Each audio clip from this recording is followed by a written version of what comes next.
여러분 안녕하십니까. 신문을 보는 시간입니다. 아침의 매일경제 시작합니다. 오늘은 9월 7일 금요일입니다. 각 신문의 일면에는 어떤 기사가 실렸는지 먼저 보겠습니다. 매일경제입니다. 김의 약속 김정은입니다. 김의 약속 트럼프 임기 내 비핵화한다. 이렇게 약속을 했습니다. 어제 특사단이 방북 결과를 브리핑했는데 그 내용입니다. 북비핵화 시간표 첫 제시. 청와대는요, 완전한 비핵화를 의미한다고 평가를 했습니다. 트럼프 대통령, 우린 함께 해낼 것. 이런 긍정적인 반응을 보였습니다. 다음 기사 보시죠. 역시 특사단 방북 결과를 다루고 있는데요. 남북 정상 18일에서 20일 평양서 비핵화 조치를 논의한다. 정상회담 날짜가 확정됐습니다. 10에서 20일, 2박 3일 일정입니다. 3차 정상회담 핵심 의제 합의. 문 대통령 기대보다 훨씬 좋은 성과를 특사단이 가지고 왔다라고 평가를 했고요. 마찬가지로 김정은 트럼프 첫 임기 내 비핵화를 하겠다라고 사실상 2020년 시간표를 제시했습니다. 2020년 11월은요, 미국의 대선이 있습니다. 앞으로 2년 2개월가량 남았습니다. 다음 신문 보시죠. 한국일보입니다. 이해찬 더불어민주당 대표의 얼굴이 보이네요. 이해찬 4달 4일 방북 추진. 4달 4일은 뭘까요? 이른바 14 정상회담 11주년 되는 날입니다. 그 날짜에 맞춰서 이해찬 여당 대표가 방북을 추진한다. 이런 내용이 실리네요. 정치권 남북 협력 물고 뜰까 이렇게 전하고 있습니다. 다음 기사 보시죠. 자, 중앙일보입니다. 어제 큰 뉴스 중에 하나였죠. 이명박 전 대통령 MB 20년 구형 벌금도 150억 원이 나왔습니다. 이명박 전 대통령은 스스로 치욕적이라고 반응을 보였고요. 4달 5일에 1심 선고입니다. 어제 나온 거는요, 검찰이 구형을 한 겁니다. 자, 오늘 저와 함께 신문을 보실 4분 소개해드리겠습니다.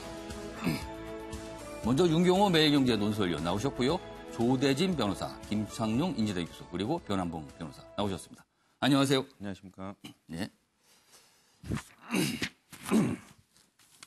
제가 아침이라서 목이 잠기는군요. 목을 좀 가다듬었습니다. 죄송합니다. 일단 특사단 방북 브리핑 내용부터 소개해드리겠습니다. 김정은, 트럼프 신뢰. 트럼프, 땡큐, 김정은. 굉장히 분위기가 좋아 보입니다. 북미 도착에 숨통이 트였나 이렇게 한국일보 기사에 전하고 있습니다. 그리고요, 김정은 국무위원장의 발언이 어제 꽤 많이 소개가 됐는데 그 중에 하나입니다. 종전선언, 북한이 바라고 있죠? 종전선언, 주한 미군과는 관련이 없는 것이다. 그러면서 미국 협상파 부담을 줄여준 것이다. 이런 평가를 받고 있습니다. 그리고요, 핵실험장 폐쇄 조치 등 평가 인색하다라면서 미국의 반응에 섭섭함을 나타내기도 했습니다. 자, 그렇다면 김정은 위원장의 반응 구체적으로 좀 보겠습니다. 왜 나의 비핵화 의지 안 믿나? 격정적 불만 드러낸 김정은. 우리 특사단을 만나서 이런 얘기를 했습니다. 하소연을 한 건가요? 아니면 불만을 표시한 건가요? 여기 있습니다. 의심받는 김, 특사단의 답답함 쏟아내. 여기는 답답함이라고 약간 중립적인 표현을 썼습니다.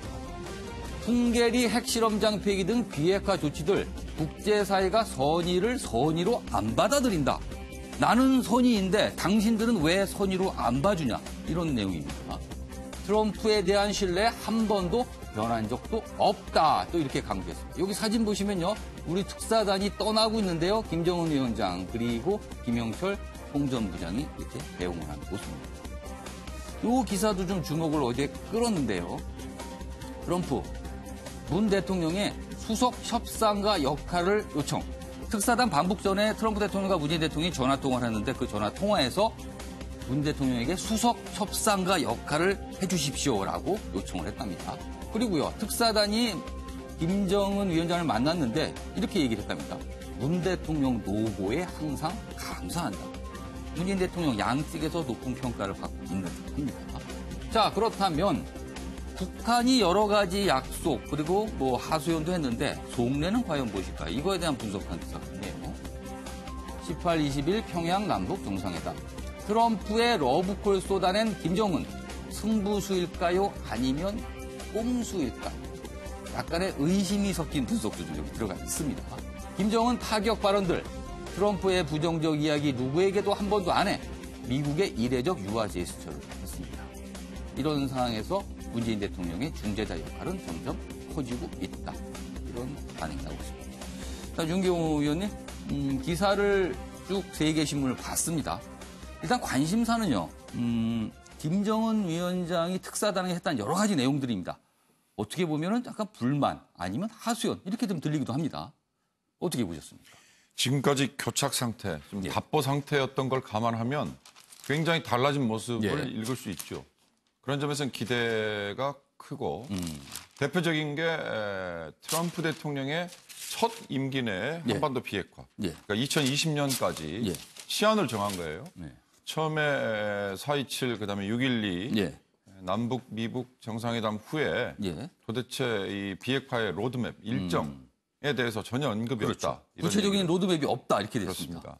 로드맵에는 구체적인 카드와 시한 이런 것들이 다 포함이 돼야 되는데 이번에 시한을 내놨다는 것은 굉장히 일단 시한이 구체적으로 나왔어요. 그렇습니다. 그런 점에서는 의미가 있고 또 하나는 정의용 특사의 입을 빌어서 간접적으로 얘기를 했긴 했지만 동시 행동, 흔히 말하는 우리가 선제적인 조치, 그다음에 후속 조치를 취했으니 그에 상응하는 조치를 미국과 국제사회가 내놔라. 뭐 예를 들어서 뭐 종전선언이라든지 아니면 제재 해제라든지 이런 거겠죠. 그에 대해서도 강하게 요구를 했어요. 제가 보기엔 이 두 가지가 가장 대표적으로 지금 어저께 특사단의 입을 통해서 전달이 된 건데 저는 이 트럼프 대통령의 구애를 보내는 거라든가 또는 정의용 특사의 얘기를 빌어서 아까 답답함이라는 표현도 있었어요. 선의 대 선의. 선의를 보였는데 왜 선의라고 선의를 왜 선의로 안 봐주느냐라는 얘기도 있고 그런 거에서 굉장히 좀 파격적인 언급을 김정은 국무위원장이 우리 특사단에게 한 걸로 그렇게 읽었습니다. 비핵화 시한 트럼프 대통령의 임기 내라고 했습니다. 트럼프 대통령이 엄격하게는 2021년 1월까지인데요. 그 전에 2020년 11월에 대선이 있으니까 그 대선까지를 사실상의 임기라고 봐야 되는데 그때까지 비핵화를 하겠다. 이렇게 일정을 밝힌 겁니다. 그렇다면 여기서요. 어제 특사 단장이죠. 정의용 국가안보실장의 브리핑 내용 보고 이어가겠습니다. 북은 9월 18일부터 20일까지 평양에서 2박 3일간 남북 정상회담을 개최하기로 합의하였습니다. 또 회담 준비를 위한 의전, 경호, 통신, 보도에 관한 고위 실무 협의를 내주 초 판문점에서 갖기로 하였습니다. 김정은 위원장은 한반도의 완전한 비핵화에 대한 본인의 확고한 의지를 재확인하고 이를 위해 남북 간에는 물론 미국과도 긴밀히 협력해 나가겠다는 의사를 표명하였습니다. 어제 정의용 실장의 브리핑이 끝난 뒤에 김의겸 청와대 대변인이 보충 설명을 했습니다. 그 자리에서 나온 말이 트럼프 대통령과 문재인 대통령이 통화 당시에 트럼프 대통령이 북한에 전해달라고 건넨 메시지가 있었다. 이거를 북한에 건넸고요. 그리고 김정은 위원장이 특사단을 만나서 미국 트럼프 대통령에 건네달라고 하는 또 메시지가 있었다. 그러니까 북쪽으로 간 메시지, 미국으로 간 메시지가 있었다, 각각. 그러나 그 내용은 구체적으로 나오지 않고 있는데 과연 그 두 개의 메시지 무엇이었을까요? 우선 이 특사가 가기 전에 이 남북, 북미 이 사실상 교착 상태에 빠져서 굉장히 불안한 그런 상황이었는데 적절한 시점에 특사가 파견됐고 이런 서로 메시지를 주고받았는데 그 구체적인 내용은 전부가 공개가 되지는 않았다고 저는 봅니다. 그렇지만 좀 전에 얘기가 나왔던 트럼프 첫 임기 내에 비핵화를 실시하겠다라는 이런 로드맵을 제시한 것은 그 메시지에 대한 간접적인 저는 화답이 됐다고 보고요. 로드맵. 그리고 또 하나는 북한은 북한 나름대로 풍계리라든가 예, 저 예. 동창리 예. 이런 쪽에 나름대로 핵과 엔진과 관련되는 시설을 파괴했음에도 불구하고 여기에 대해서 평가절하 받고 있는 데 대한 불만도 동시에 제기해서 우리의 메시지도 예. 우리는 준비가 돼 있고 이렇게 해왔지 않느냐라는 예, 점을 예. 다시 한번 어필을 했다 그렇게 예, 예. 보고요. 저는 이 한반도 비핵화 의지를 분명하게 예. 다시 천명했고 예. 구체적으로까지는 아니지만 적어도 느슨하게나마 예. 이런 데드라인을 제시했다는 것은 신뢰관계가 여전히 되고 있고 과거로 돌아가지 않는다. 예. 적어도 우리 국민들에게는 좀 예, 예. 안심을 시키는 그런 메시지들이었다. 아. 이렇게 보고 있습니다. 조대진 변호사, 지금 공개된 거는 비핵화 이른바 일정이 살짝 공개됐습니다. 그럼 관건은 뭐냐면 이제 내용이거든요. 구체적인 비핵화 조치를 북한이 무엇을 하겠냐. 지금 미국은 그걸 요구하고 있습니다. 자, 김정은 위원장이 미국에 전달해 달라고 한 그 메시지 속에 비핵화의 구체적인 조치의 일부라도 담겼을 가능성 어떻게 보십니까? 저는 충분히 있다고 봅니다. 지금 미국이 궁금해하는 것은 예. 북한이 정말로 이게 진심이냐, 예. 그러니까 소위 말하는 간보기가 아니라 정말로 비핵화의 의지가 있느냐, 예, 이 예. 부분을 문재인 정부의 특사단을 예. 통해서 확인하고 싶었던 거고요.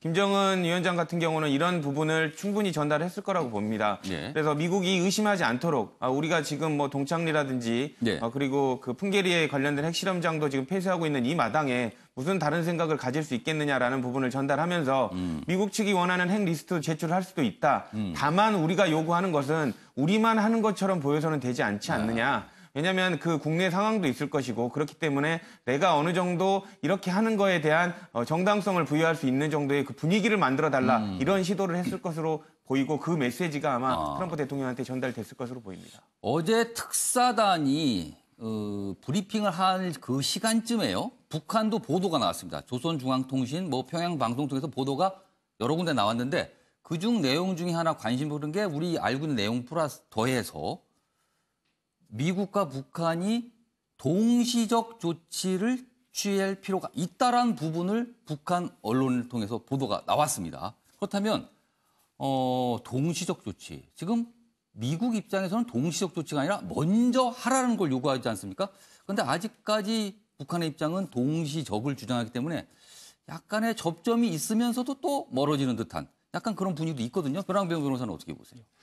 크게 지금 뭐 달라진 상황이 있는 것 같지는 않습니다. 예. 그러니까 김정은에 대해서 뭐 비핵화 의지를 다시 한번 얘기했다고 하는데 예. 비핵화 의지에서는 전임 김정일 때부터 계속 뭐 의지 자체는 예. 나왔던 얘기였죠. 예. 새로운 얘기는 전혀 아니었던 것 같습니다. 미국에서 계속 요구했었던 것은 미국뿐만 아니라 국제사회 역시도 핵 리스트를 제출하고 거기에 대해서 검증을 하고 폐기되는 일련의 과정들이 실질적인 조치가 있어야지만 우리가 할 수 있다. 예. 대북 제재를 완화하거나 아니면 여러 가지 종전선에 대한 조치를 취할 수 있다. 먼저 선결적 이행을 해라라는 것이었고 거기에서 사실 진행될 것은 전혀 없었습니다. 비핵화된 의지만 확인됐을 뿐이고 예. 그 의지는 여러 번 확인이 됐었던 것이었고 예. 뭐 좀 심하게 표현하자면 말뿐인 의지였었던 것이거든요. 근데 이제 동시적 행동을 요구했다라는 것은 그럼 우리가 너무 선제적으로 요구하지 말고 우리가 일정 부분 핵 리스트라든가 몇 가지를 제출한다라면 바로 종전선언을 하든지 예. 적어도 먼저 우리에게 선제적으로 어떤 조치를 요구하지는 말고 같이 가자. 일종의 양보를 좀 요구를 했던 것이죠. 거기에 대해서 과연 미국이라든가 국제회사에서 받아들일 수 있을지 예. 일정 부분의 조치만 놓고 바로 대북 제재를 풀어준다라든가 예, 아니면 예. 어떤 완화를 하면서 뭐 북한에게 여지를 줄 것인가. 거기에 대해서는 이제 뭐 국제사회에 예. 어떤 평가를 할지가 남아 있을 것 같은데 이제 북한으로서는 한번 또 다른 협상을 제시를 해본 거죠. 예. 그런데 조금 더 생각할 문제는 사실 트럼프 대통령이 어제 특사단 브리핑 때 이후에 반응이 함께 가자.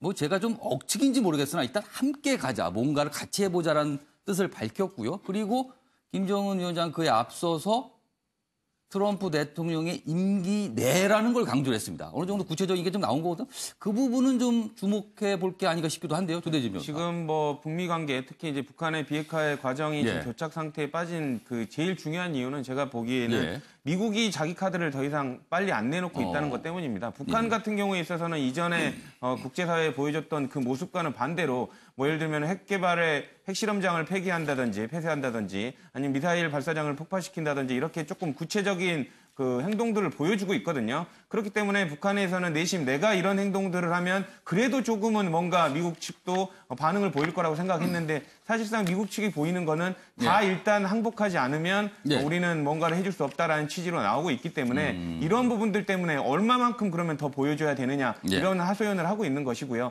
그렇기 때문에 지금 이 교착 상태를 풀기 위해서는 미국도 뭔가 행동적인 측면에서 보여줄 필요가 있다고 보여집니다. 알겠습니다. 그렇다면 이제 말입니다. 정치권은 어떤 입장일까요? 특히 요즘 쟁점인 판문점 선언 비준에 대해서 정치권 여러 가지 얘기 나오는데 신문 대 신문을 통해서 짚어보겠습니다. 주제는 같아도 내용은 딴판인 두 개의 기사를 비교합니다. 보시죠.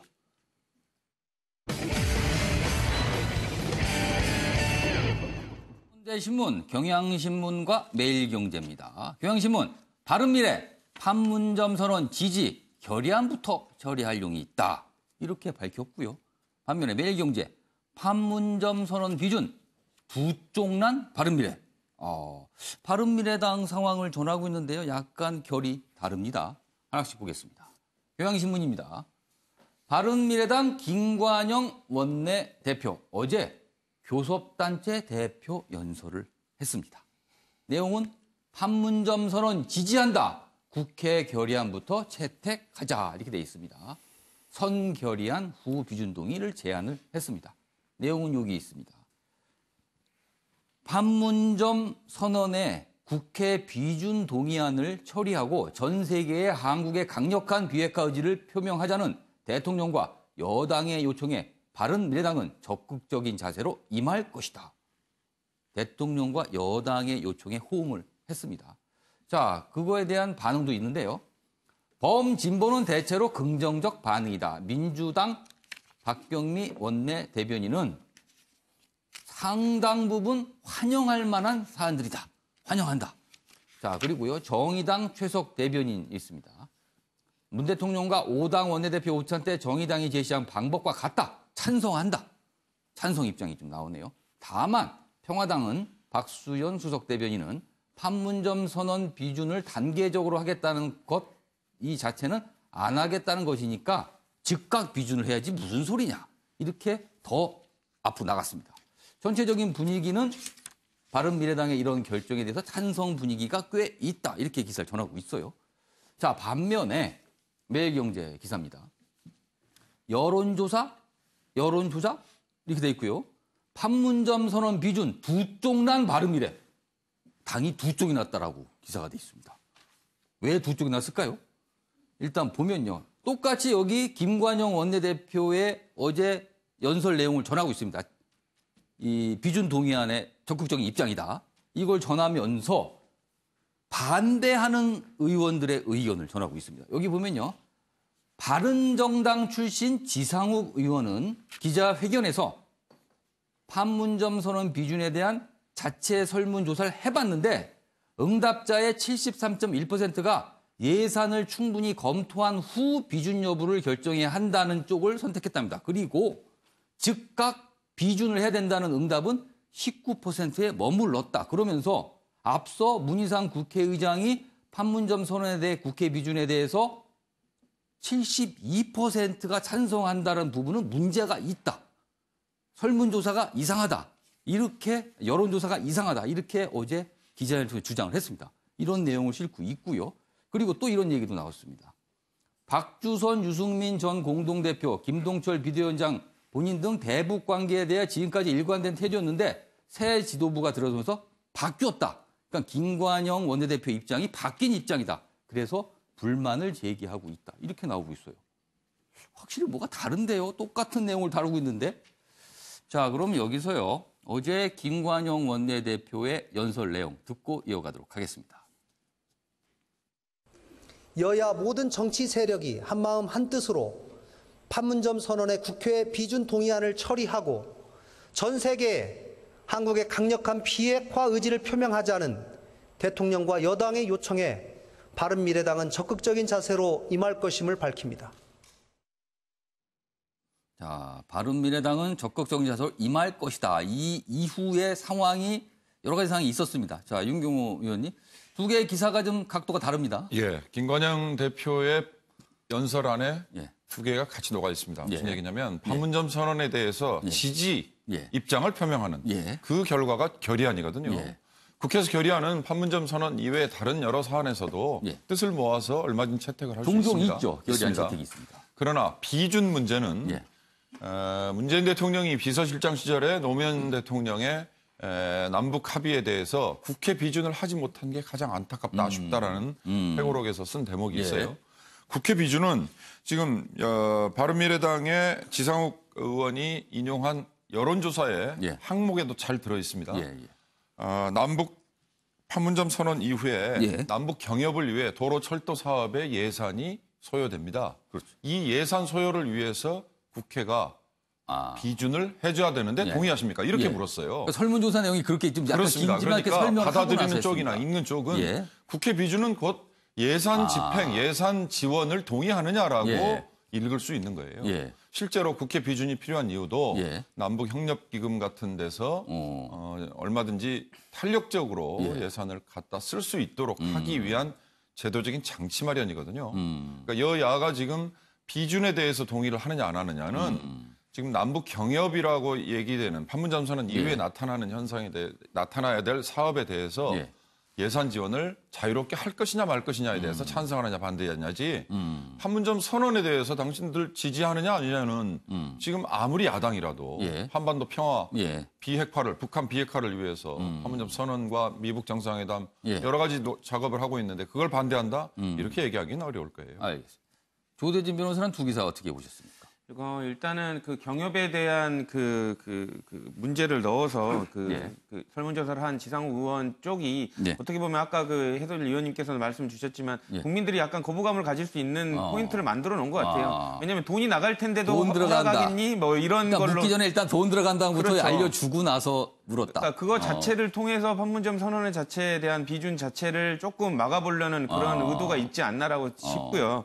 저는 그렇습니다. 아까 윤경호 해설위원님께서도 말씀 주셨지만 국회의원들이 모두 다 판문점 선언에 대해서는 지지한다고 믿고 싶습니다. 근데 지금 야당의 행동으로 봤을 때는 그렇지 않은 것 같은 모습들이 좀 느껴지고 있거든요. 사실상 지금 예전에 문재인 대통령께서 취임할 때도 뭐 전부 다 뭐 대북 관계에 관련된 뭐 의구심이 난다 이렇게 걱정하지 않았습니까?